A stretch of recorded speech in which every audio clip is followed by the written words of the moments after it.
Welcome to this Microsoft Word Advanced course. What we're going to look at in this course are the following. We'll look at forms, keyboard shortcuts, Visio diagrams in Word, charts and diagrams, cross-reference and table of authorities, bibliography and block author, macros, and master documents. So the first part will be forms, where you can see you can create drop-down lists like the one that's displayed. And then we'll look at the shortcuts, creating shortcuts and adding tabs to the ribbon. As you can see, my name there, Steve. I've added that. After that section, we will look at embedding Visio diagrams into Word. And then charts and diagrams, graphs, smart art and photographs, and wrap text is selected there, as you can see. Following that, we'll look at cross-reference and table of authorities, bibliography and the use of block author, and macros and customizations, followed by master documents, and that will be the end of the course. Each section will have a consolidation exercise where you will have to create something or use files that are part of this course that you should have and carry out the instructions within the exercise. The exercises are just practice, so there's no tests involved. There's no pass or fail. If you can't remember how to do it, just go back and look over the video and check again. And that will be the process throughout all the sections. Following on from this section is the first part of the course. In this module, I want to have a look at how to create forms in Word. Now, to create forms, you need to have the Developer tab on your ribbon. If you haven't got the Developer tab, you need to go File, Options, and then Customize Ribbon, and then you can see on the right hand side there's a tick box that you can tick, and then click OK, and you should have the Developer tab. Now, the area that we're going to look at is the controls area of the Developer tab, but first of all I want to put a table on the screen, as you can see there, just to give myself a cabinet so I can place these controls in a grid. You don't need a table, you can just put them anywhere in a document. But the controls area is where I am looking. Now, I've just clicked on the AA button, which gives me a text control. And if I want to change what is appearing in that area, I need to click on Design Mode. So Design Mode now allows me to change the default text to whatever I want it to be. So you can type whatever there. And once you've typed that, you just click on the Design Mode again, and that comes back to normal. And then that's straightforward. People will enter data where you told them to.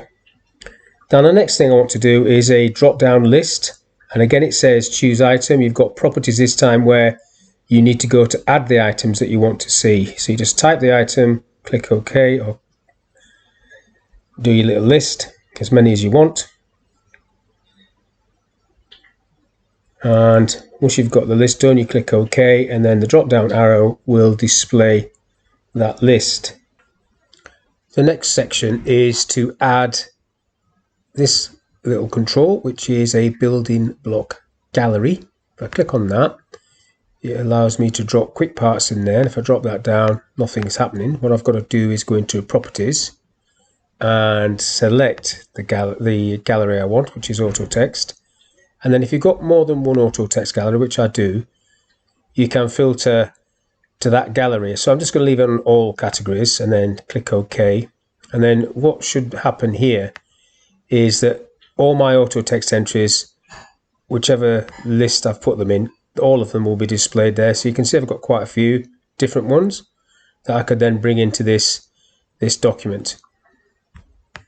So that's that one. Now I want to use a date picker, which is this one. Just drops a date picker in there. Again, you can change the information at the top if you don't want that. Now, I haven't put any labels across the top because one of the issues with labels is it then duplicates this. Now, I said at the beginning that I might put labels across the top. I'm not going to. So you could just select there, select date. I could change that by clicking on Design and select date, or just date, design off. It's quite straightforward. And the other one that we haven't looked at is the yes no tick box. You're just ticking this on or off like so, and then you've got everything set up. So just to show you, you can put this outside of a table. If I just do a normal text box, there you go, and then you can just type inside of that box. So you sometimes see these on some of Microsoft Word's pre-formatted documents, like a CV document or stuff like that. It's already pre-populated, and you could do the date picker anywhere as well. Select date anywhere in a document. Didn't pick the right one. Pick the date picker would help, that one, and then you've got the date, and it puts the date in there for you. So you're not restricted to a table. I just use this table as a grid. Now, if you want to restrict editing, you've got this option here where you can click on restrict editing, and then you've got these tick boxes which you can limit, allow. If I click on that, filling in forms, it allows. However, if I click on that and I start enforcing, it's going to ask me for a password. I'll just click OK. I'm not going to put a password in there. What you get is this gets grayed out. So if you've used this option, you can't then use the restrict editing feature because it doesn't allow you to select anything. If I stop protecting and take that tick off, get rid of this, it's all back now. I can select what I want from that list. So it's up to you how you want to work that, but this is how to create a form. So you've got lots and lots of different ways of creating forms inside documents, inside letters, inside reports. You can put these fields in and it makes the thing easier to fill in. But that's all I want to talk about in this session. See you on the next one. In this module, I want to show you how you can create an invoice where you can pull customer details, products into an invoice, and also have the invoice automatically adding up the totals. So as you can see on the screen, I already have an item, advanced access, quantity 1, price, and the VAT and the total there, and at the bottom the totals are being added up, and then I've got a customer here. So if I just get rid of this customer and select a different customer, so that was Dave Brown, let's go for Dave Smith, different customer, and let's get a different course. So I'll click on this one, select a different course, intermediate access, and let's do another one. So if I just copy this one down onto a second line, just use my control key to copy that down and then change that course to something else, intermediate Excel. So there's one of those. The price for that is also $250. I should put the zeros at the end of those to make it nice and neat. Now everything else should automatically update. So if I do Control A to select everything and then the F9 function key to update fields, you can see the prices come in, the VAT came in, and the total came in, and then down the bottom it picked up the totals.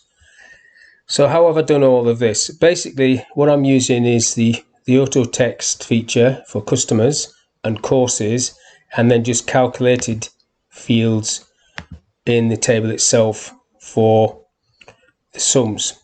So what I'm going to do is create a brand new document, and then what you do before I do that, you would save this as a template with it all cleared off, and then you just open it and you'd better use that invoice, and you can add as many customers to this as you wish. There is no limit other than the size of the file itself, and that is quite big, so there's quite a lot of auto text entries you could do.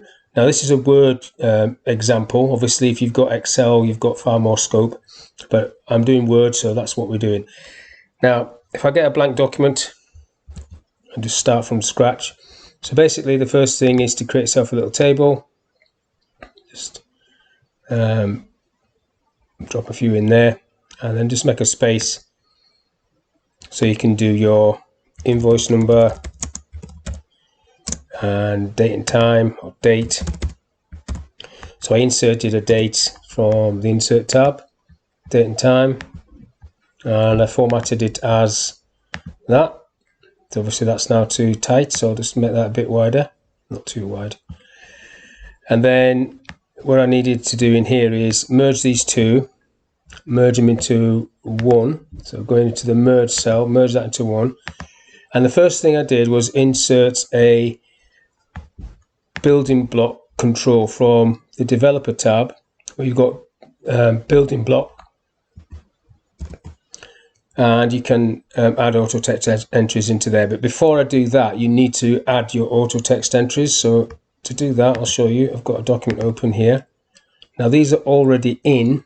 So if I just type another customer, so if I say Mrs. Carol Jones, 1 Red Road, Leeds, LE12RT, West Yorkshire. Got that the wrong way around, but it doesn't matter. And then all you do is make sure that's correct, otherwise it'll come out wrong. You highlight this, you go up to the Insert tab, you go to the Quick Parts option, the Auto Text option, and then you can see you can save that selection to the Auto Text gallery. Now it's on General, but I've created a category, create new category called Courses and Customers. So this is Customer, and that's how you do that.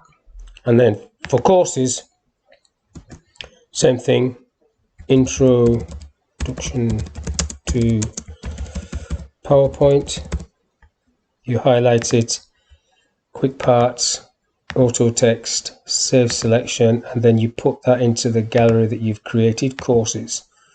So that's how you do that. And then if I go back to the other document where the table is, you can now use it from the Developer tab. And if you haven't got the Developer tab, you need to go File, Options, Custom Ribbon, tick the Developer tab there. So it's already on. So now on there you've got this option where you can click and it will drop that in. It says Quick Parts at the top. You need to change that, so go into Properties, then you can change that to the one you want, which is that one, Auto Text, and then the category you want for this one is Customers. Click OK, and now when you drop that, it will drop a customer in there, and the one that we just added at the bottom was Carol Jones, so I'll put that one in.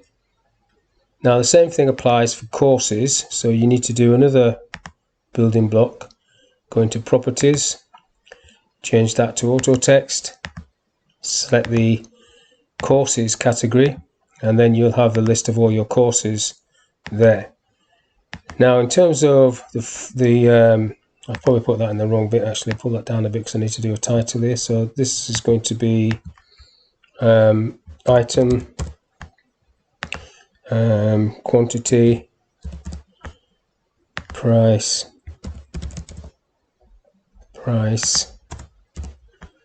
and then we'll have VAT and total. Now I won't repeat every single thing all the way down. I'll just do the bits, a few lines so you get the idea. So quantity is just going to be typed. The price is also just going to be typed, but the VAT needs to be looking at this to do a formula, and so does the total. The total needs to be adding these two together. So how this works is as same as Excel really. I'm just going to merge these two actually. I don't need those like that. I'll probably miss something out, but it doesn't matter. So merge that, and right, and we'll do this back to this one. So this works like an Excel table, even though it doesn't tell you that that is column A, that is column B, not all of it, this bit. This is column C, so the price column is column C. So if I want to work out the VAT, I need to look at C1, 2, 3. Now this is nowhere as dynamic as Excel, but as I've already said, we're doing Word, so we have to put up with what Word gives us. So from the Formulas tab, so I'm on the table layout. From the Formulas tab, you can go equals, so C3 times 0.2, that'll give you the 20%. And then you're going to set the format to be pounds, and then you can click OK to that. And then the total is going to be a formula, which is just going to be equals, in this case, C3 plus D3. Again, the format needs to be as the same. So if I put a quantity in, if I put a product in there first off, let's say in that one, quantity 1, price £250, and then we don't type anything in here. We need to update this with the F9 key. So if I do Control A, which will highlight the whole thing, and then FN, F9, that will put those in. So we know that's going to work. So that's great. Now I need to widen this a little bit, I think, for the courses. I'm going to copy this one down to the next line and just change that to a different course. Come down a little bit. Excel Intermediate 1. Well, let's go for I'll just go for 1. Obviously, if the price is for just one item, you could put a formula in the price column. Otherwise, you're typing that out, but not for now. So I'll just type it out, 250. And then this now needs to be copied down, but it's not like Excel where it would automatically change. What you have to do is highlight it, copy it, paste it. And then same with this one, this needs to come down, highlight, copy, paste. And then we need to change the cell references. So if I highlight it and make sure you get it all, back to the layout tab and then formulas. So this now needs to be C4. Everything else can stay the same. And this one needs to be changed as well. This needs to be C4 and D4. And you'd have to do this all the way down. But you don't have to do it once, because then you'd save this as a template and it would automatically update. So if I just did change this actually to 2 and change that to 500, do the Control A and the F9 key. Okay, then you need to make a bit of space there so you can fit that in. Probably bring this one back a little bit. Now obviously this is what you're going to do all the way down, and at the bottom you need to do some sums. So at the moment I've just got a few rows, but whatever row numbers there are, you would have to make sure the sums pick that up. So we've got 1, 2, 3, 4, 5. So from there, formula, not sum above, because it would go all the way up. So it's just going to be, let's just do it, get in between there. So it's going to be B, column B3 to B5. That's what it's going to be. It's not a number format, it's just to leave that as it is, and then it adds it up. And then this one is going to be the same, but the format's going to change. So I can copy that, paste that in there, and then just adjust that to be in pounds and change the labels across to C and C and change that to pounds, like so. 750 is correct. So then we can do the same all the way across. So copy and paste, and then just adjust those two references. So this will be the next one along, which is going to be D, and D. Okay, to that one, and then that one's going to be, and this one's going to be that times that, C and D. So it's going to be some, not up, well I could go up I suppose, it should be the same both ways, so I will do. So it's going to be E,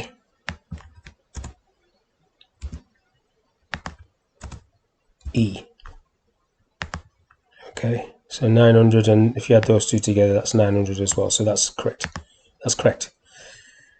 Alright, so then what you do is if you delete these courses,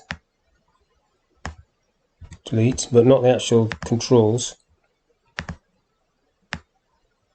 delete. You could actually delete that control because you can just copy that down if you need it again. So all this information needs to be just deleted, but not the formulas.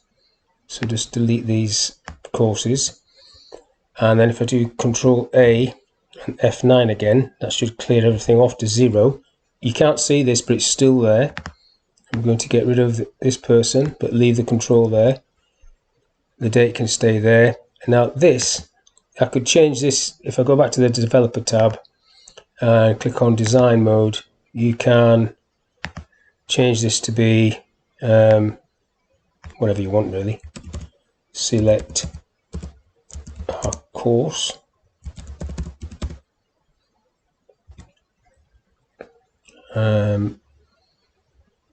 Oh, that's quite big actually. Just change that to courses.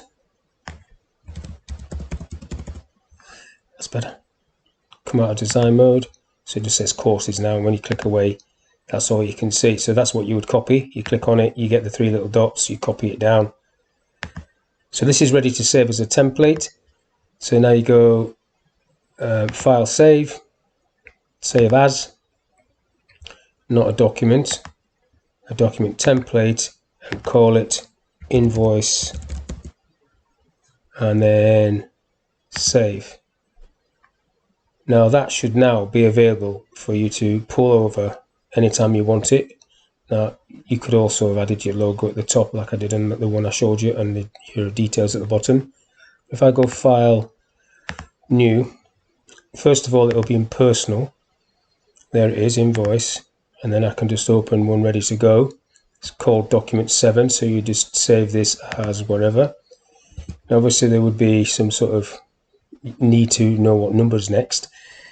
That's something in a different time. So let's do a course, let's do 1, let's do the price at 250, let's do Control A, let's do F9, and it works out for us. Who's doing it? Let's select a customer. There you go. And that's how you can do an invoice in Word. Now just a thing there, look, the font, my default font is Tahoma, but when I did the auto text it was Calibra. So you just need to watch out for that. Otherwise everything is okay. And that's how you do an invoice in Word using some automated features. So thank you for your time, and I'll see you on the next one. In this section, I want to have a look at how to create a multi-facet CV. Now on the screen you can see my CV. Now what I've got in this CV is different options if I'm applying for different job types. So at the moment this is a training consultant CV, and that's my profile for that type of job. But if I click at the top there, I can switch that over for care manager. The profile I can switch over for care profile, and the skill set at the bottom I can also switch over to show the little chart for a care manager. So this is a CV where you've got multiple profiles, multiple skill charts, and multiple titles, and it's all run from Microsoft, the auto text feature, which you can find in quick parts. So I want to create this from scratch so you can see how I did it. So first off I need to get myself a blank document and create a table where I can put those things in. So basically it was 3-column table, and I don't really want the caption on there, so get rid of that. Now at the top it had my image, so that was a shape. So I flick back to the other one, it's just a circle with a photograph in there. So I'll come back again so you can see what we're doing. So if I just insert a shape, that circle will do. Just draw a circle in there, hold your shift key down, you can get the circle, and then you are formatting that. You are putting a picture inside of that circle. So I'll just put a picture of myself in there. There I am, and then you can see how that sits like so. This column was just made quite narrow like so, and all the lines on this table were removed. So let's just take these off. Now I can't see anything, so I need to put the grid on so I can see. On layout you can put the grid on so you can see it, view grid lines. Now to do the title, so if I go back to this one, so this layout, I'm not going to spend too much time on the layout, but my name and then the title, let's do that bit first. So I can just type my name in there, that's just typed. Now the title is going to be an auto text entry. So on another Word document, I've got some auto text that I'm going to add. I haven't got the titles typed in there yet, but I'll just put them at the bottom. So I'll call this Training Manager, and I'll call this one Care Manager. So this is all the information that I need to add to Quick Parts. So if I just go back to the top, show you that. So that's one profile. That's the care profile and the care stats. That's the training profile and the training stats. So if I first off highlight Training Manager, go to Insert, Quick Parts, and save selection to the gallery. I'll leave it as Training Manager and select Auto Text, and then I've created a category here called CV, which I've now filled up with loads of stuff that I don't need, but I'm going to add this one. Leave it on normal, click OK. Do the same for Care Manager. So Quick Parts, save selection, Care Manager, select the auto text option, put it into CV. Normally it would be in general. Click OK. Right, I've already got one called Care Manager, so I'll just redefine that. And then I'm going to do the same with these paragraphs. So this is the care profile. So save selection, care profile, go to auto text and in CV, OK. This graph is going to be the care stats. So save selection, call it care stats, CV, auto text CV, OK. And then this one is going to be training profile, Quick Parts, save selection, training profile, change Quick Parts to auto text and put it into CV so it's all in the same place. OK, I've already got that one. And then click on the graph, save selection, call it training stats, auto text, CV, OK. Now that's all added in. Now we can go back to the other document. And the first one I want is the title. So what you need to activate is the developer tab. And if you don't have that, you would need to go File, Options, Custom Ribbon, Tick. That's all you have to do. And then that will put the developer tab in there for you. On there you've got some controls in the middle, and these are the ones that I'm going to use. And this top one on the right there, building block gallery content control, it's a bit of a mouthful. That's what I'm going to use. So I'm going to select that. Comes up with Quick Parts. I don't want Quick Parts. I want the auto text entry. So I need to go into Properties, change that at the bottom to the auto text entry, and then change the category. I could leave it on that, but then there may be hundreds and hundreds of items that I don't really want to see. So CV is what I've been using. So I'll select CV, OK. Now when I select this, there's a Care Manager one, and if I come down, there should be a Training Manager, or Training Manager is the one I did. That's the one I did earlier. So I'll put Training Manager in. So there's Training Manager. Now the profile, so if I type profile in this one, and then the same thing happens now. This is now a simple process. You just keep creating these Quick Part gallery options, go into Properties, change what it's looking at to auto text, and then select CV. OK, and then this one is going to be the Training Manager's profile. So if I go down and find that, you can type it in. Training profile, that's the one. And then this one is Education. I didn't really put anything in there. If I just tab, I get myself another little box. So this bit here is going to be contact info, tab across again. Now I want stats, so this is going to be not stats, that's not right, skills. Sounds better. So this is where I need to put my little chart. So I'll go back up to the top, get my building block, change the properties to the auto text entry and CV, click OK, and select the training stats for this one. Care stats, training stats. Either these two really. I'll just click on them so you get the idea. And now it's messed up my little page a little bit, but there you go. Probably need to move that across. Let's pick this up, make it slightly smaller and then slightly bigger.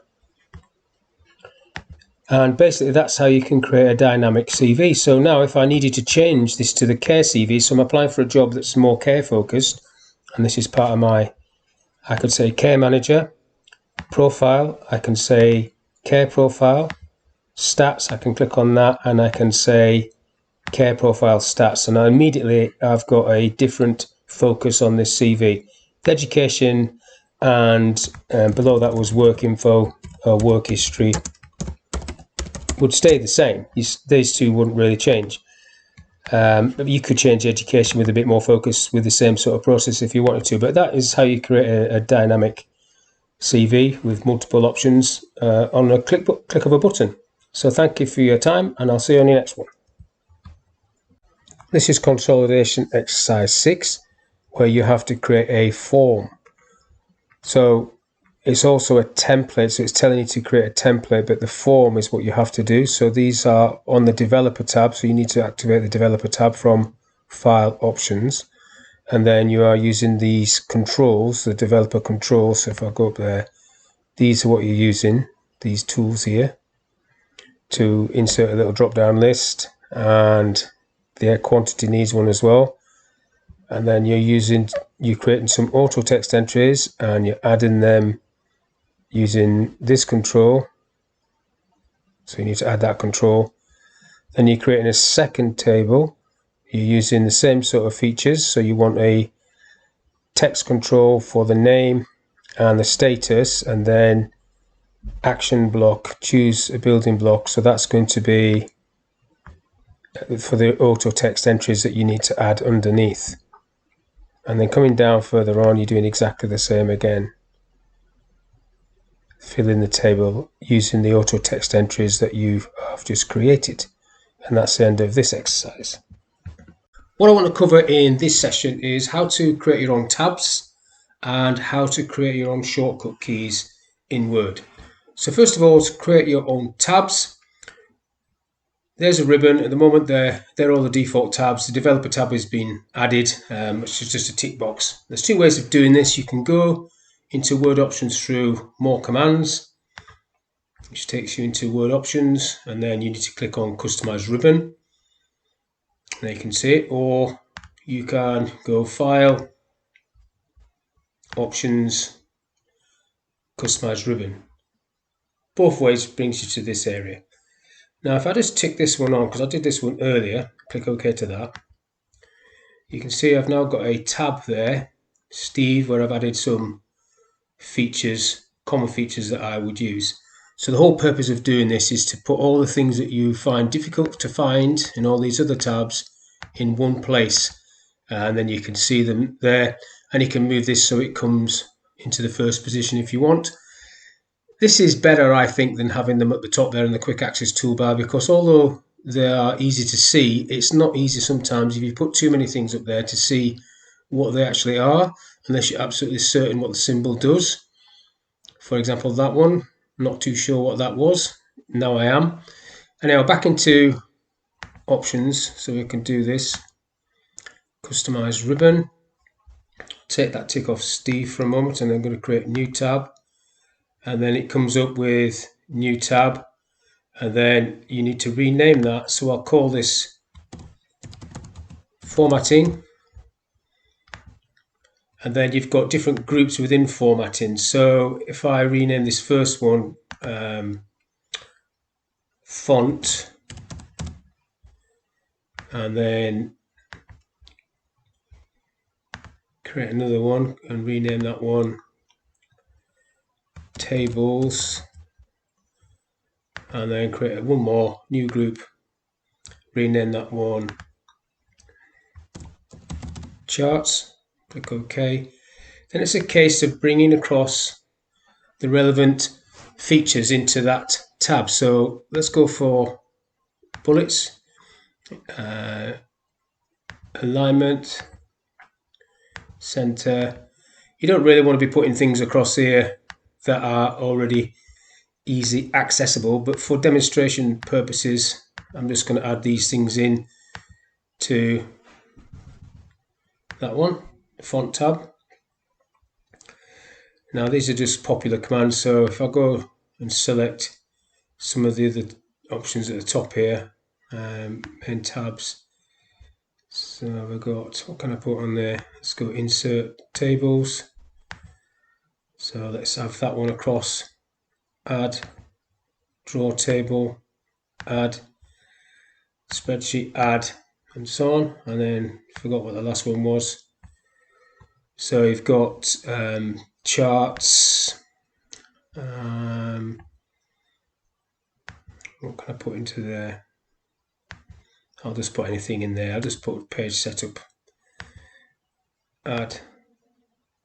Oops, missed. So take that one back and add, orientation, add, and stuff like that. So if I click OK to that, I need to activate it, so it's not there. So go back into it, back to customize ribbon, and formatting is on. Tick on. OK. Formatting is there. So it was on before, but I just couldn't see it. So there's all my little groups, font, table, chart. Wrong characters in there. But there you go. And now I could move that to the beginning if I wanted. So every time I open Word, it will be the first tab that opens. If I just go back and do that, you can see that. So if I click on formatting and move it above home, let's see what happens there. So now it comes up first. Before home, comes up first. Now to do a key command, so I've done a key command already. Alt 3 will create a bullet list for me, like that. To do that, it's the same area, same place. So I'll go back into File Options and Custom Ribbon, and this is a bit down the bottom there. Keyboard shortcuts, Customize, and what you have here is a list of categories and then the commands within those categories. So the Insert tab, you've got different things. Print view, preview tab. File page setup, has that got a key command? No, it hasn't, but if it did have a key command, it would say what it was. Let's see if I can find one that's got a key command. Right, bold, 2 key commands. All borders, bottom borders, that all border is a key command I've done. Bottom border hasn't got a key command, so for bottom border, you have to click into this box and then give it the key command that you want. So Alt 4, I'm going to press. So I pressed Alt 4, that's unassigned, so I can just assign that.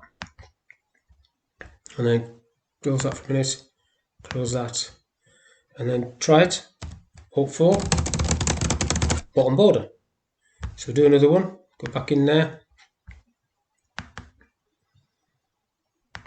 Customize ribbon, customize shortcuts, onto the home tab. Let's see what else I can do. Insert. In fact, home tab, I did a bullet gallery. So I did that one the other day, Alt +3, to answer somebody's question. And that would allow you to put a bullet from the gallery in there. Create table. So I'm going to go Alt 5, it's not assigned. And then let's see what that one does. So sometimes the words that come up here are not what you're expecting, so you do need to go and check it to make sure you've got the right feature that you're after. So I'll close that down, click OK, come down here somewhere and do Alt 5. Yeah, it's a draw table it's giving me. That's okay, I can handle that, not too fussed. Now, if you want to reset everything and get rid of this formatting tab that you've created, you go back into it, File Options, Customize Ribbon, and then you can do Reset. Now, the problem with Reset, it's going to reset all of this as well. If I just go Reset Everything, all customizations, so maybe I can just delete things off and leave them off so they're not actually ticked. If you want to reset it, it's fine, but that will get rid of everything. And basically that's how you customize the ribbon and how you can create shortcut keys if you're doing the same thing over and over again. So quite a few of these options on the top there have preset key commands, as you can see. That one doesn't. Neither does that one, but these ones should. And when you point to them, it tells you what they are. So if you're using something like a font color all the time, you may well want to find out what the key command is for that, if there is one. If there isn't a key command, you can go and give it one. So that's the end of this session. I hope you enjoyed it, and I will see you on the next one. Thank you for your time. In this module, I want to show you how you can bring a Visio diagram into a Word document and why you might want to do that. So first of all, I'm in Word and I'm going to try and do a simple flowchart using the Word tools. So let's have a quick look. Shapes is where I'm going to go. Shapes, it gets a little. I can either use the rectangle shape or further down you've actually got flow chart shape, so I'll just use that one. Draw. And just to make a point, I'm just going to copy this down with my control key and like so. Just need 3 shapes. Now what you have to do there is you then have to link these up like so. Now there's a problem straight off because I'm not getting any circles appearing, and what is going to happen now, even though that looks okay, if I move that shape it loses the connection. There is no connection. So what you have to do in Word to achieve shapes that will stay together is this: you have to first of all insert shapes, create a drawing canvas which is right down the bottom here, and then insert the shapes inside the drawing canvas. I'll just use rectangles, but you see the difference. So again, I'm just going to copy a couple of shapes, 3 shapes. Now watch what happens if I click the elbow connector. I get the circles and I get the circles. So now if I move that around, this stays with it. I didn't connect it to the top one properly. Just pick it up again, sit it on top of one of the circles. It should then be glued into position like so. Now you don't have to do that in Excel, but you do have to do that in Word. You can set the drawing canvas as a default option in Options, otherwise it's not going to be on, and then you would have to do this yourself very manually like so. So that's what you have to do in Word, and even then I'm not getting that top connection on correctly. That's it, I think. If I move that middle one it should stay. Yeah, it does. But they are sitting inside this drawing canvas, and that's how you would achieve a flowchart with connectors that stay together so you can maneuver shapes around the screen in Word. Now if I just close that off, if I do Control A and delete everything, delete the canvas, so I've got no canvas. Another way of doing that, a better way I think, is you can go Insert Object, which is over here, Object, and then if you've got Visio already created you can search for it, or if it's going to be a blank one you just scroll down for it, which is what I'm going to do. Visio Drawing, that one. If you've got an older version, that one. Okay, and then it will embed a Visio diagram into this Word document. It gives you the options down the left hand side of different categories. There's flowcharts. I just want a basic simple flowchart, but there you can see there are other ones that you could select, so just click on this one and then it will load that stencil. And just go back up the screen a bit.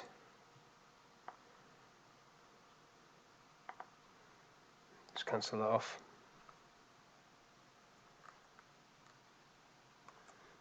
Okay, so it's just had a window open there, so just need to close that down. And then here is the Visio stencil or diagram embedded into this Word document, which I just need to make a little bit bigger.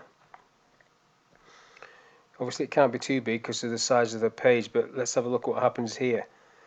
I drag a shape, that's going to come onto the screen, and if you activate the connector tool, what you can then very quickly do is just put shapes in there and it will connect up automatically whichever way you go. And then you've got this little tool, so I could go that way and then I could come down, do that one, and then come back across, do that one, and then if I want to I can come down and draw a line there manually. But very quickly I'm able to draw a diagram, and if I knock the pointer tool on, then you can just type in there whatever your process is. These are decision symbols, so yes, no, step 2, and so on. Step 3, and you can see how this works. And then when you've finished with your diagram, you just click back onto your Word document and that will be embedded into the diagram like so. Now I've gone a bit over there, so I need to go back into this and just reposition these. Now to go back into this, you just double click, you're back into Visio, and you can see I've gone off the page a little bit there. So if I just move these up, move this one back onto the page. So you are limited in the size of a diagram, but to be honest, it is a lot quicker to do the flowchart in Visio if you do this than it is to try and play around with the drawing canvas and the shapes and then the connectors, whereas these snap into place. So for a very simple quick diagram, this is your beast. Click outside and there you have it, and if I click on it you can see the object in there, and then you just save that as normal. So that's just a very quick overview of how to embed a Visio diagram into a Word document. So I hope you enjoyed that, and I'll see you on the next one. In this module I want to have a quick look at how to create a graph and how to use diagrams and pictures. So first of all, how to create a chart using insert and chart. Now when you click on the chart icon there, you're presented with all the different types of charts that you can use. These are all the same graphs that you would expect and you would see in Excel and PowerPoint. It's the same package, so you just pick whichever type of graph that you want. So for this, or you may have a template. I don't have any templates, so I'm just going to pick a clustered column graph. Just double click on that or click create, and then you get two things appearing: the default chart and a little spreadsheet, which is where you're supposed to put your information. Now you can edit this data in Excel if you want, but I'm just going to leave it like this. So I'm just going to put some categories across the top: men, women and children as my categories, and then some years, or as my series should I say, and then some years as the category. So 2018, 2019, 2018, 2019, 2020 and 21. Those are my categories. And then when I click away from this, back onto this, we can see first of all it's already created the graph as you've typed it. I click away, I can close this, and there's the graph. I can give it a title. I don't know what I'm going to call this, just stats. And there you go. And then you can format this in the same way as you format a chart in Excel. You've got your design features there and your format features. Design gives you lots of pre-formatted designs.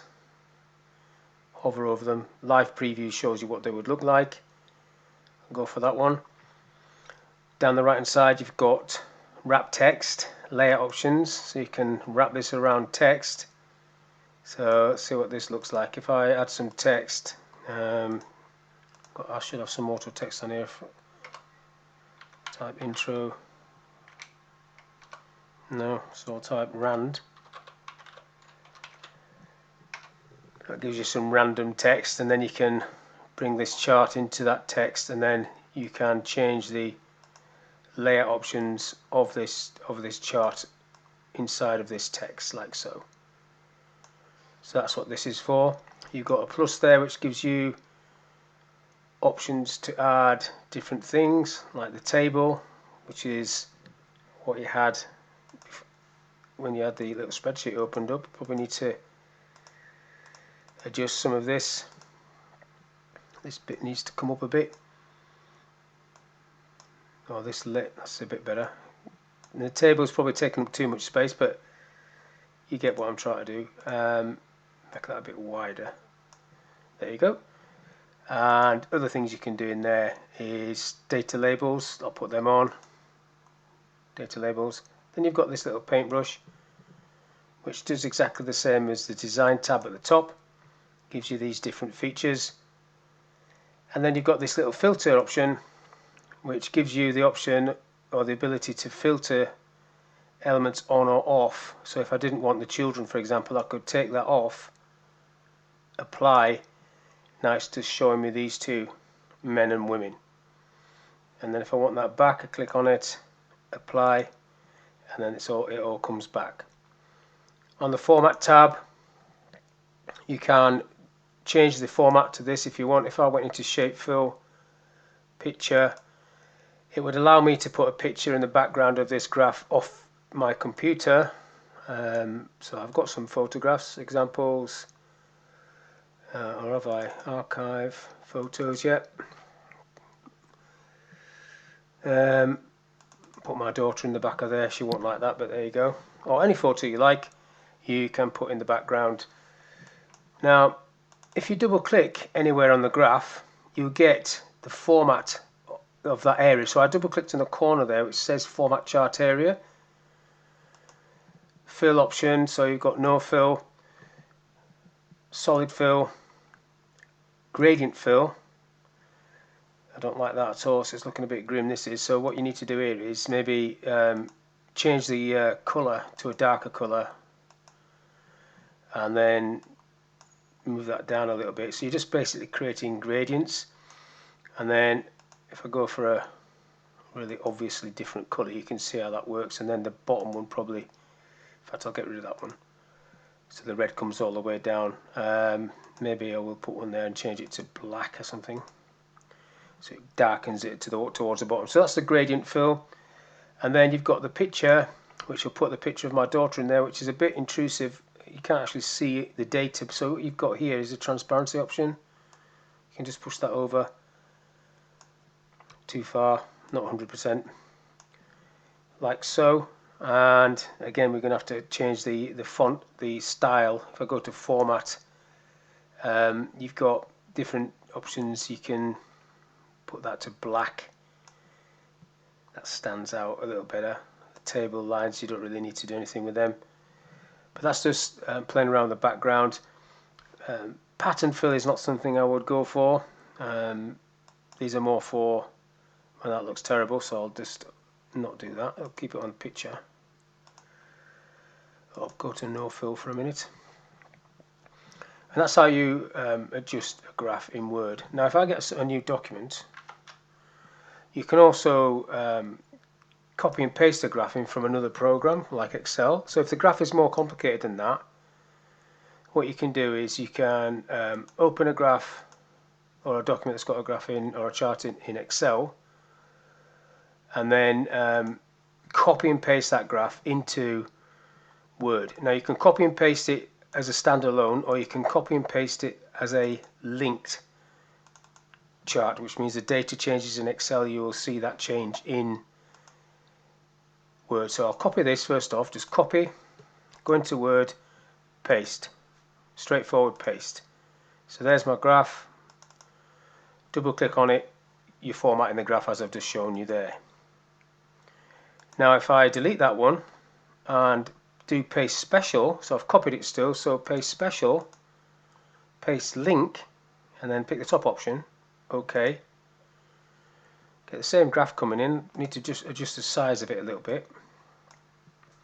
Now watch what happens. If I go back into Excel, and I'm going to delete a load of these figures in Excel, delete, so that graph's changed, come back into Word, and it's changed there as well. So that's paste special, paste linked.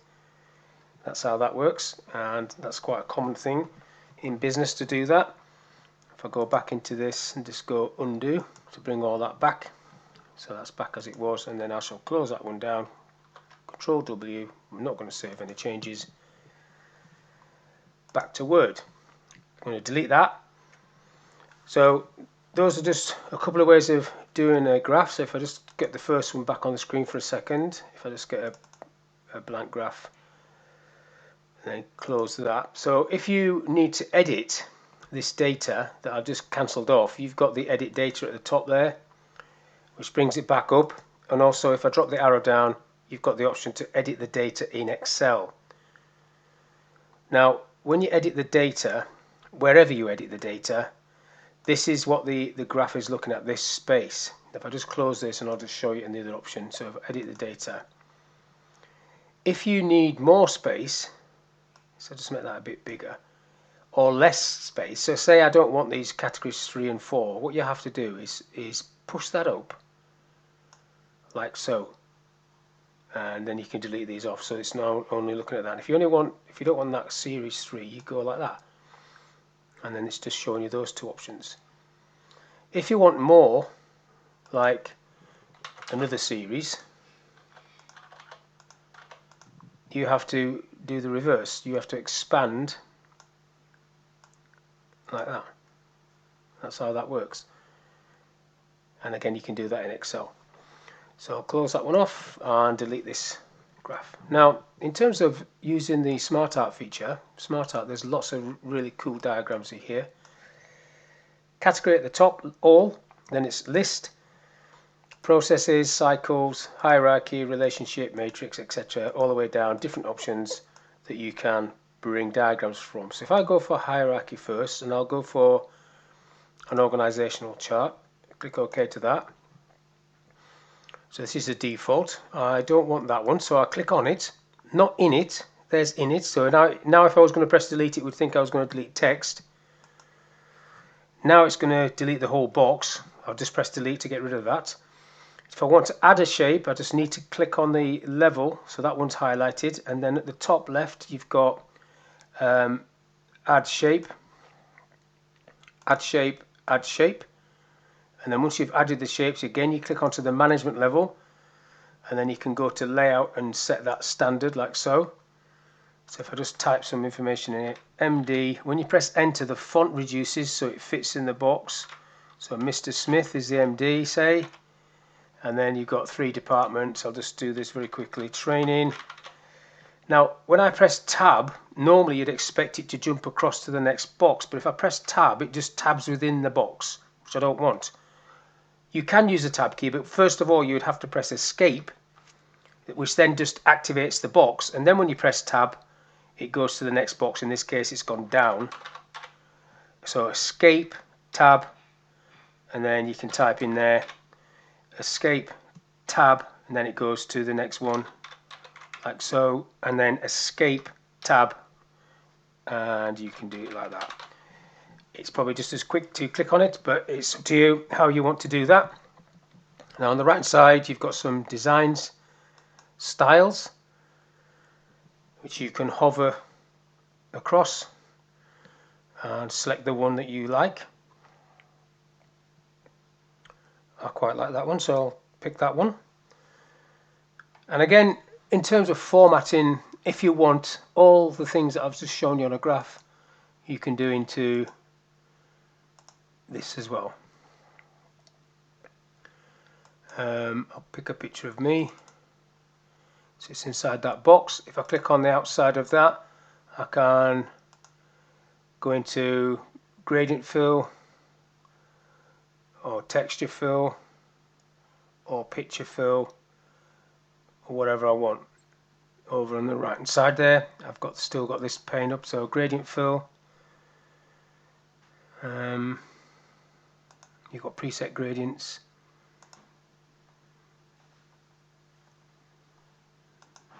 that's coloured the words in there.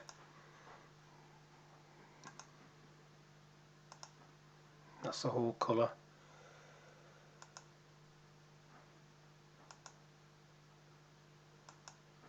Like so. Now let's get rid of that one. Let's insert a different one. Just do one more, because there's certain ones, if I can remember which one it is, I think it's relationship, it is this one. When you type, you can simply type in there, but obviously I can't type into that next box. Now I've told you if you press escape and press tab, if I click on that one, if I press escape and then tab, I can't get into that box. So if I press tab, now it lets me get in there. I can type 3. However, you've got this little arrow on the left hand side where it allows you to type if you can't actually type in one of the shapes. Now if I wanted to colour these in, I can colour these in different colours, but I have to get onto it. Now if I don't want to use my tab key, I'd have to click onto the number 3 there and it highlights it, and then I can select the colour I want for that one, and then the whole thing, maybe this bit of that a different colour again, just so it stands out a little bit better. And then eventually you go mad and the whole thing looks terrible, but there you go, that's how you can format that one. But the main point of this was to show you that, the ability to do that. Let's end with that. So that's Smart Art. Now the other thing I want to show you is just basically grouping shapes together. So I'm going to bring some shapes onto the screen, and once you've brought a shape onto the screen, you can use this feature from the Format tab to get other shapes. So if I just do another one, and do a circle. To get a circle, because it's an ellipse tool, you just need to hold your shift key down, it turns it to a circle. And then I want a down arrow, say. Click on down arrow, draw a down arrow. So I've got lots of different shapes. Again, each of these shapes you've got the ability to put a picture in. Put a picture of my dad in, and you can see that there. And I'll do it on this one, just do one more, shape fill, picture, online pictures or from icons. I'll just have a look at icons. There's absolutely loads of different icons you can select from, so I'll pick a dog, that'll do, insert, picture of a dog in there. So if you're doing any sort of flowchart diagram in Word, you can use these sort of images to do that. But what I want to do on this one is I want to click on each one, hold my shift key down, and then I want to group them so they're all one set. So I can right click and select group, or it could go up there and do it on there, but now that's just one thing. So when I move that around, they all move together, so I've grouped that as a set, if you like. So that's shapes, grouping shapes. You can still change the colours on these, but now you're doing it as a set as opposed to an individual thing. And if I come down there, you've got outline, just the lines around them you can change, and you can see it changing as I'm hovering over these things. And then if you want a border, thicker border, you can see that and click on that like that, so they made a thick border. Shape effects, just preview basically what you want and then see if that is what you want. I quite like that actually, so I'll go for that one. So that's shapes. Now the next thing I want to do is just get rid of them and get myself some text, so I'll just go equals rand. Now if I put a 1 in, it means 1 paragraph and 5 sentences. That's what I want. Because I'm going to insert a picture inside there and do wrap text on a picture, which I've already done. So insert picture. Now I should have more pictures than this on here, so I'm just going to go into examples. What's in PowerPoint? No pictures. Documents. Okay, just cancel that for a second. Insert pictures. Go back to where I was. Examples. Archive photos. Okay, so I've got loads in here. So let's go into general. And let's pick Julius Caesar. Big picture. Make it smaller. So when a picture comes in, it comes in as a chunk of text. So I press enter. You can see that this is a chunk of text. Now that is stuck. That's anchored itself to that line. So I'm just going to change the wrap text option to that one, square. So now I can move this around now. So always think of a picture when it comes in as a paragraph. It comes in like that as a paragraph, and it's treated as a paragraph, and you can only move it down the page if there's been if somebody's pressed enter down the page or you've pressed enter down the page yourself. Otherwise you have to select a wrap text option. So these are all the different options, and then you can send it behind the text and things like that, or over either side, however you want to do it. That's how you insert a picture. Now in pictures, on the format, I quite often use this little background options. I quite like these. Put it on that one. We got a little shadow. Now you can format all of these. You can change these. You can remove background if you want. If you wanted to remove background, mark areas to keep, mark areas to remove. I'm not going to remove anything. I'll just keep changes. Oh, it's removed all the things that was highlighted. Okay, that's all right. Chopped a bit of his head off. But if I click back onto him, you've got color options, so you can change these color options. Quite like that one, or you can use these sort of faded out options. That's a good one. I'll use that one. Effects on that. So as long as live preview is selected in options, you can do this. If you took that off, you don't get this option, which is pretty pointless because then you can't actually select or see what you're going to select. You'd have to keep clicking it on and off. I'm having that one. Transparency. So this is to fade it out a bit if you wanted it in your header and footer maybe, like so. Now talking about putting pictures in headers and footers, if I just insert another picture, and this time I want to get a little dragoon man in this Waterloo folder, dragoon. So I want to put him in the header, so I'm just going to cut that and get myself into the header, double clicking at the top. Now if I paste the dragoon, because wrap text is not selected, it makes the header space as big as the picture. However, if I go and select wrap text behind text, it then doesn't affect the header size at all, and you can position him wherever you want. Now if I come out of the header, double clicking out, you can see there's my little dragoon, and he'll be on every page because I've put him in the header. So if I create a new page, Control Enter, there's my dragoon on every page. So your logos is where what you'd do there. You put your logo or your company information, if you wanted it on every page, to be in the header like that, and then you make sure if it's a picture or an image that you have wrap text on. So that's the end of this little session. Hopefully you enjoyed that. So we've just basically covered charts, basic charts, formatting charts, and smart art, shapes and grouping, and then inserting pictures and wrap text.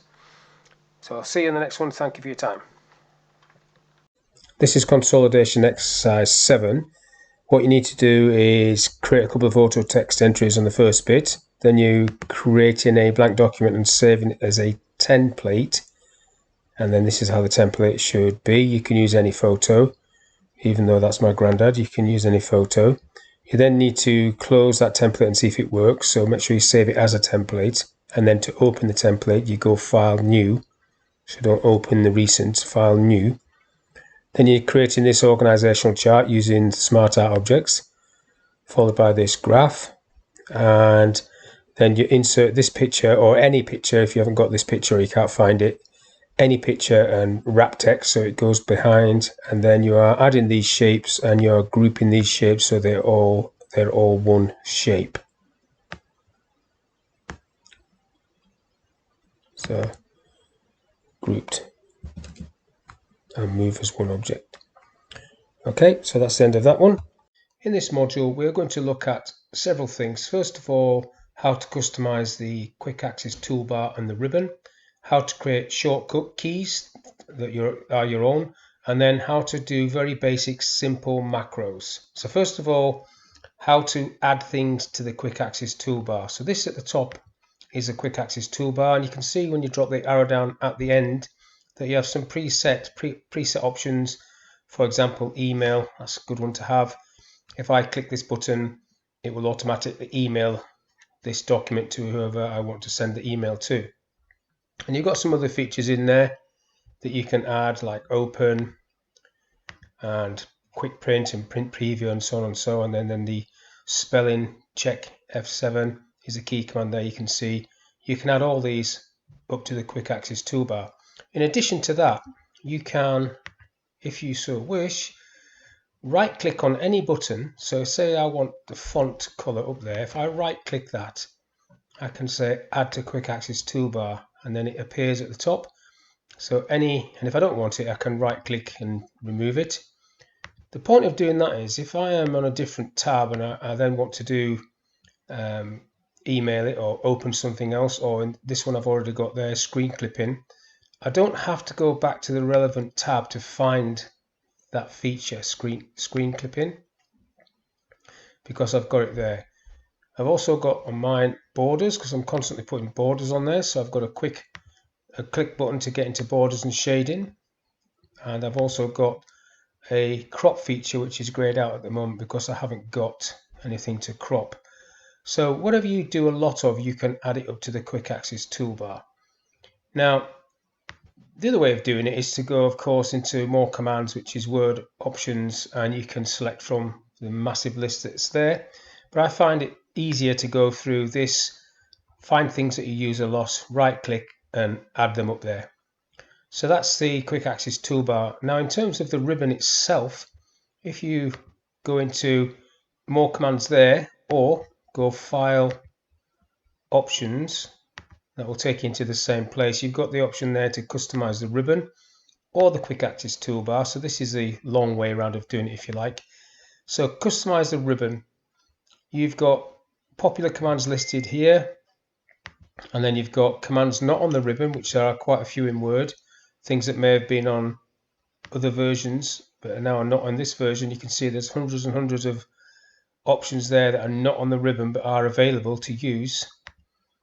And then you've got all commands, and you can see also you've got all the different tabs you can select from as well.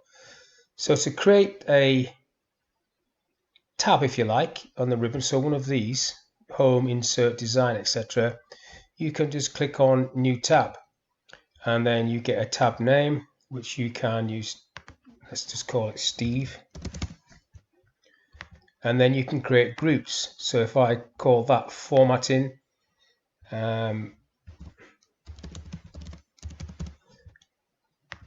so I've got a tab with a group on, and if I just click on there and go new group again and rename that, I can have this one as, say, tables.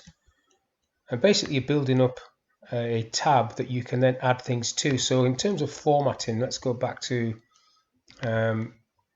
popular commands. Align left, I don't particularly want that on there, but let's put that on there. That's formatting. Bullets, copy, center, just a few items. And then on the other one, if I just minimize that down, on tables, I might want to find something to do with the table, draw table, add that, and so on. You get the idea, I'm sure. And if I click OK to that, that tab then appears at the top, and those two little sections or groups that I did are sitting there with the features that you might want. Now, if you think you've messed everything up, the good news is you can quickly go back into this and clear this off. I'm not going to do this, but I could click reset all customizations. It will get rid of any of these you've done. Plus, it will reset this to the default, which is just undo and redo and save. So be careful when you do reset that you actually do want to do that. You can tick these things on and off. So if I click that off, now it's back as it was. So you don't need to delete it if you're not quite sure. Don't go down the delete route. Just take the tick off or put it back on again. So that's how you customize the quick access toolbar and the ribbon. Now, key commands is also in this box. So you've got keyboard shortcuts there. So that's things like Control B, Control C and things like that. If I click on customize, you've got a whole array of different options, different tabs where you've got the information on the right there when you click on these. And if you click on any of these, like lock document, if there was a key command allocated, it would show it there. So if I go to the home tab, bold there, look, Control B or Control Shift and B. And then border left, hasn't got one. Outside border, border outside. Let's go for border all. So if I want to do a key command for border all, I select it in this box, I click in this box, and I'm going to go Alt B. So it tells me, so I actually had to press the Alt and the letter B key on the keyboard, which put that in there. It's telling me that that is unassigned, so I'm going to assign that now. So Alt B will be borders all. So let's just check that works. Click OK to that. Click OK to that.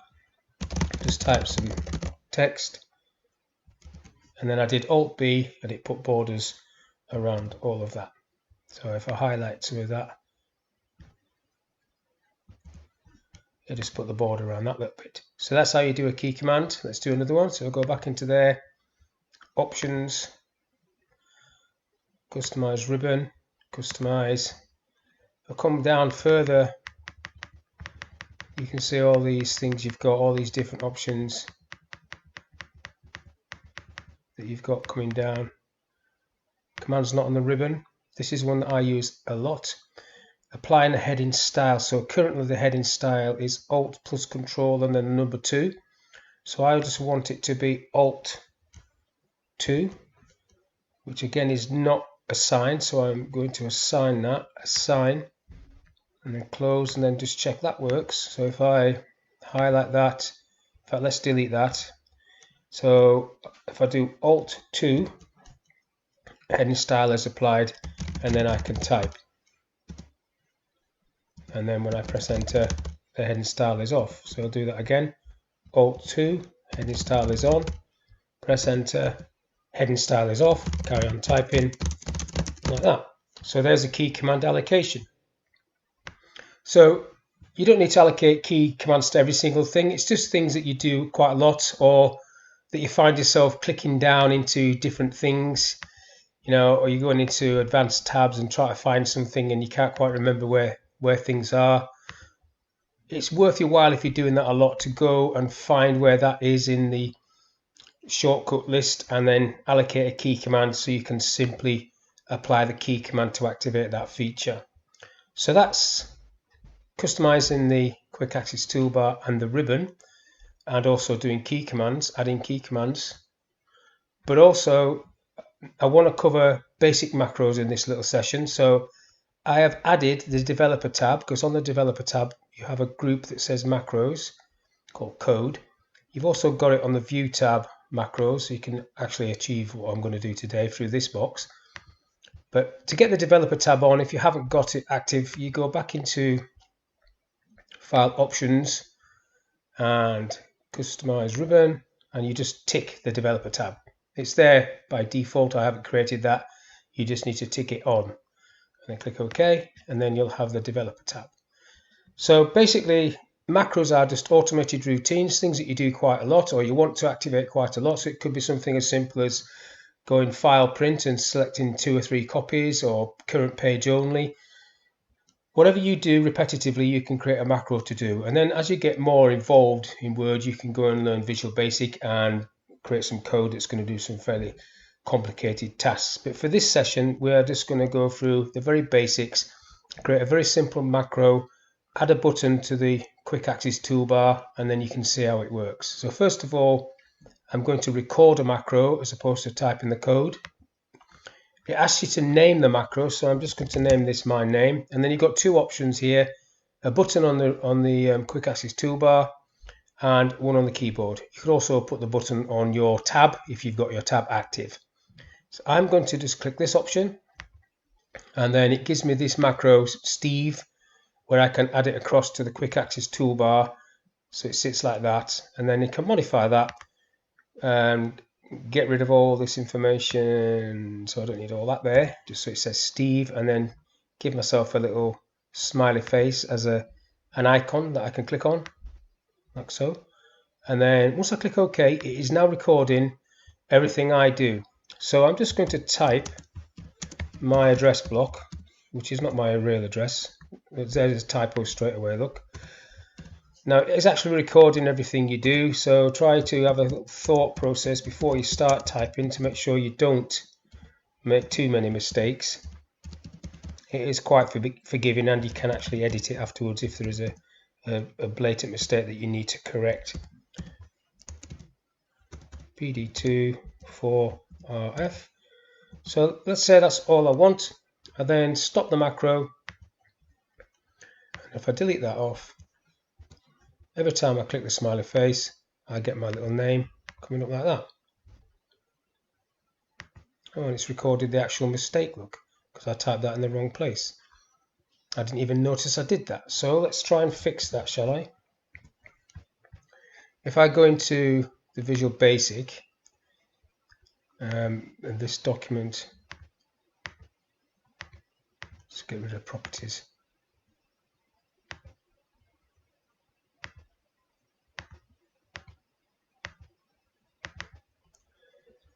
Okay, Mr. Section, so selection type S, so that's the thing there. Now it's not a mistake in terms of the macro, but this is the code that you can actually look at. I'm just going to delete that off and then see if it fixes it. And put a capital S there. I'm going to save that and then just close this window and see if I've fixed it. And you can see that I have fixed it. So all I did was delete the typo that I made while I was recording. So that's I didn't do that on purpose. It's an accident, but it is a good teaching point because it showed you quickly that if you don't plan out what you're going to type, or if you make a mistake when you type in, that you will have to correct the macro or do it again. You can't just leave it like that. Obviously, it's counterproductive if you have to keep deleting, in this case, an extra S that I typed at the end. But that's the end of this little session, guys.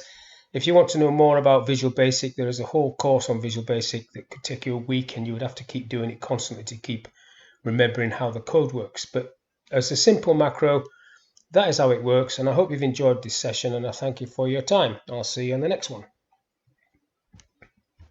This is Consolidation exercise 8.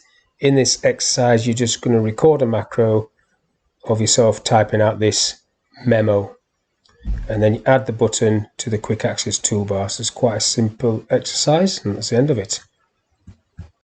This is a document where I've got heading style, so you've got table of contents where you can create on the references tab a table of contents, so it drops it in like so. We've also got, next to the caption, you've got this feature, cross-reference, where you can cross-reference from one item to another. So what I want to do is, let's just say I'm there. I want to cross-reference to another heading style somewhere. So if I select the option, go up to heading, and then you've got heading text, or you can just go above or below. So I'll do below, and then say I want it to link to chapter 3. So insert, and then if I close that, this is just basically another hyperlink. So I can type C below or C chapter below, and then people can click on that to go to that chapter 3. Now, the other features that you can use cross-reference to are page numbers, headings, and also footnotes. If you insert footnotes, if I put that there, and put not 2020. There's a little hyperlink again, which if you click on that will take you to the footnote. I'll show you that, what it is. So there's a footnote, if I can get it to show. There. Now if I want to do a link to that, to the footnote, which I know it's no point in this example because you can see it, I could do a cross-reference to that. So cross-reference to footnote, and just below insert, and then you could do see below there again. Oh, I've put above, I should have put below, doesn't matter, you get the idea. But that then is a hyperlink to the reference number, but you can actually see the footnote there. In this session I want to have a quick look at how to do a table of authorities. So I've gone onto the references tab at the top there, and this is the part that I'm going to look at. So if I double click on a word and then go to mark citation, this gives me this box which floats on top of the document, and then I've got different options that I can select in here. So if I select cases and then mark, it will mark that case, and as soon as it does, I do mark, it puts the show hide on as well. So I now can go through this document and mark, even though it's grayed out, I can click on mark and it will mark the cases. Now the words I'm selecting are irrelevant, it's just a process that I'm going through. I'm just using a random document to highlight stuff, but it doesn't actually mean anything, these words that I'm selecting. Now when you've done a few cases, you can go next citation and change cases to something else like statutes, and then you go through the process again. So I could mark that one, and now we're doing a few statutes in this document, and then mark that one, and then I want a new citation, change it over to treaties, and then I'll highlight another word and I mark that one, and another word and I mark that one, and then I'd go next citation and I pick a different one, or you don't have to do any of this, and you can just do everything as the same thing, regulation, and I'm going to go back to the top of the document and pick Microsoft Office, highlight that, and mark that as an entry, and specialist, I'll mark that as an entry. So that'll do. Then I close this box and I get myself to the bottom of the document, and then you insert the table. So the table will pick up those and give you the reference to it. So just come down a line, insert the table of authorities. So you can pick whichever one you want. I want all, because I've got more than one, and then I'm just going to click OK, and it should drop that in there at the bottom there, sectioned off, cases, statutes, treaties and regulations, and there's the page references as well. You can then go home and home, not file, and take show hide off, and there is your table of authorities at the bottom. So that's all I want to talk about in that little session, so I'll see you on the next one. In this module we're going to look at how you can insert a citation. Citation, add new source. So let's add a book, and I will be the author, and the book is called The Door. It was written in 2008, Cramlington. You don't have to fill all this information in if you don't want to, it's totally up to you. And that is it. I'll just OK that, and then you get the citation appearing there. So if you had some text, just get some text there. I could now go insert citation. There's a short reference to it, puts it inside the text like so, and then if I want to add a bibliography at the bottom or at the end of a document, I can then select this option. Before I select the option there, you've got these different formatting styles. You've got also different styles there. I've selected this one, Harvard, but there are lots of different styles. So I'll leave it on that one. And then you just click this button and select bibliography, and it drops it in like that. So that bit there is just a short reference to it. So if I undo that, take that off for a minute. What you've also got is this little drop down where you can add, if you want, just placeholders, so you know you're going to do a citation. So if I click into there, for example, and I've just typed the word glimpse, but I want to do a citation, but I haven't got it added yet, I can just put a placeholder like that, and I can give that a name if I want. If I click OK to that, it just puts that in there. And then you can later on just edit this and add a citation as you wish. So that's inserting citations, so you can create a bibliography after a report or a dissertation. What I want to look at in this session is a new feature called block authors. So let's get rid of that. So you can see on the review tab here, block authors. So what this allows you to do is stop us editing a block of text when you've not finished. So basically I'll just type in some auto text and get some auto text on the screen. So let's say I don't want this changed by anybody. I can highlight that or part of that and then just select block authors, and then you get this little notification there.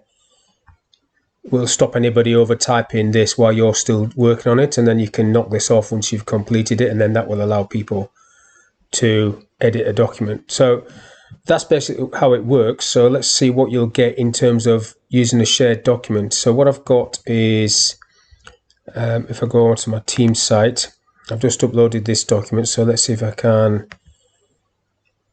get this open. And what I want to do is open it in the desktop app. Which it did. Okay, it took a little while. So let's say I'll share this with Ashley. So I'll just share this with a colleague. Ashley and is in this team anyhow, so we should see this. Highlight that block and then go onto the review tab and block authors for that block. So this is on auto save, so it's part of Office 365, it's saving it still. And then once it's saved, I will close it and then I'll log on as Ashley. There it's saved, so I'll just close that down now, Control W. I'll go back onto the internet and I've got Ashley logged on a different browser here. So if I just come out of this and go into that and just refresh this window so it picks up that file. So under manual, under files, there's that align file. So if I open that, and now you can see when I open this file that I get a little indication there, paragraph locked by Alana Saxton. So basically if I try and type on there, which I'm trying to do now, it won't let me. If I try and type there or do some formatting, it does let me. So until Alana unlocks this, meaning she's finished in this paragraph or this section, if you're doing a big document, I can't do anything to that. Even if I didn't like what she was doing, I'd have to get in touch with her and tell her to unlock it. And I would only be able to do that if I was her boss. So that's basically what that block authors feature does in Word. I think it's quite a cool little feature when you're collaborating on documents. But that's all I want to talk about for this little bit. So hopefully that was of use to you, and I'll see you on the next one. This is Consolidation exercise 9. So you need to open the file called indent 2020 and create 2 bibliography entries, and then insert the bibliography, and then you're marking 2 citations and insert the citations, and then close and don't save that file. So that's just practicing that little bit. And then in a new document, you're creating this table and you're using these formulas. So this is about fields and formulas. So the formulas in there are just using the formula option inside tables. But then you have to bookmark set different elements of these, because further down you're using those bookmarks in formulas to work out this information. So basically you are retyping this paragraph with these figures in, and then these figures need to be bookmarked. Wherever it tells you to bookmark them, you bookmark them, and then you can use that formula at the end. Okay, so that's the end of that one. In this module, we're going to look at how to use the master document feature in Word. So first of all, I have a blank document which I'm going to save as a master document. So I'll call it master for this, and find the folder that I've created for this exercise, which I've called it master. There we go. So I'll put it in there with these other documents. So save that. So I've created a master document. Now to use this, I need to go View and select Outline, and then Show Document, and then I have this feature of Create. So I could use that feature to create a blank document, a blank structure, or this one, Insert a document that I've already created. So a quick explanation of what this is all about. Think of a book or a manual, or like a health and safety manual or an induction manual for a company, where you have different people working on different sections. So a team could be working on the health and safety section, another team could be working on the finance section of this manual or this book. You want them to work independently on those sections, but in this master document you want to create links to those documents, so you've got a cabinet, if you like, for every part and every element of the document. So if I click Insert, I've already created these sub-documents. You can then bring these in. It's asking me do I want to keep the style, so I'm just going to say no to all, and then you see that document comes in as shown. I'm just going to do that for each one. So Insert, so that was admin, finance, no to all, Insert, health and safety, no to all, and then lastly Insert, production, no to all. So now I have all four documents there. If I click collapse documents, you can see the hyperlinks have been created to those documents, and if I click on any of these, which I'll do shortly, you will go into the original document. Now if I go View on this one, in fact before I do that I'll expand all these again. The benefit of doing this, I can create a table of contents, for example, in this document, in this master document, which will cover all four of the sub-documents, which I will do now.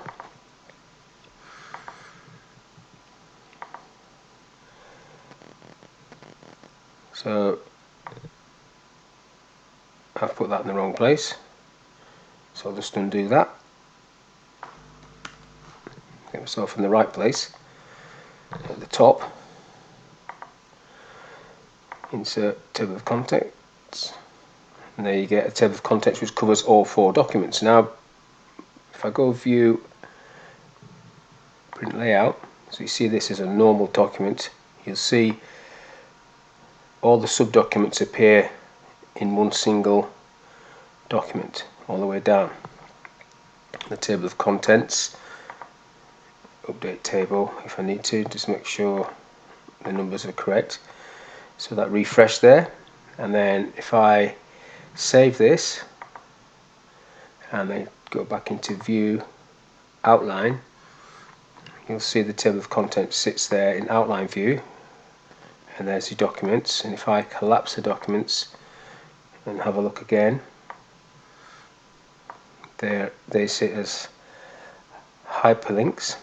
So this one, admin, if I go into admin, so I'm opening up the original document,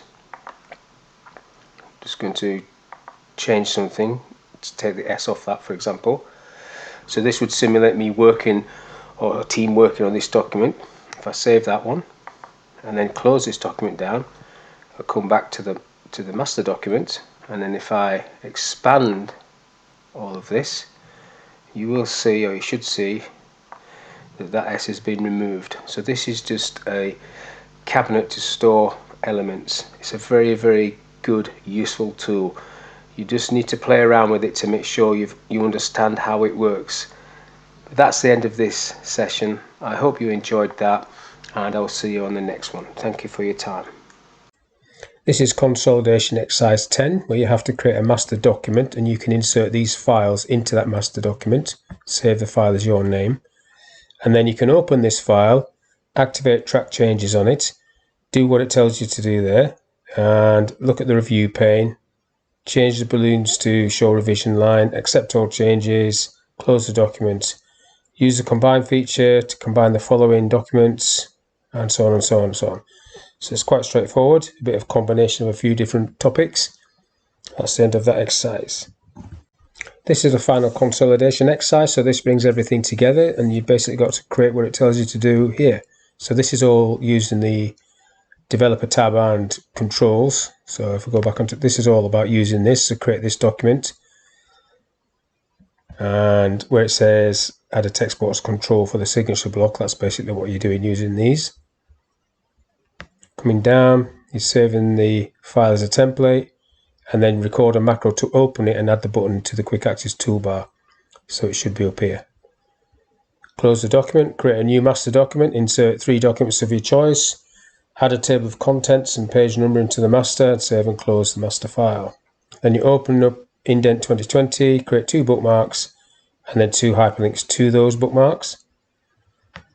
You're also creating this bibliography, so you need to create one called The Door, which is a book I've written many moons ago, 2008 I think it was.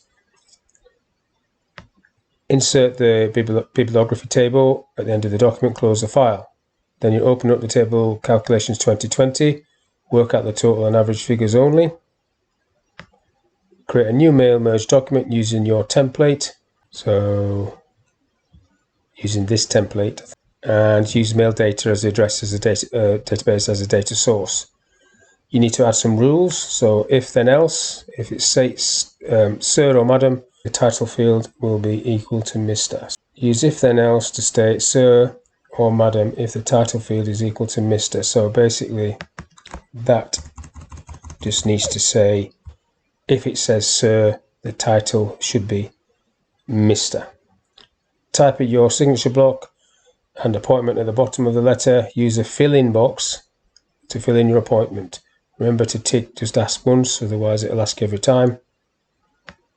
Insert a skip rule if the record city field equals Gateshead. Complete the merge. Close all the files down, don't save them.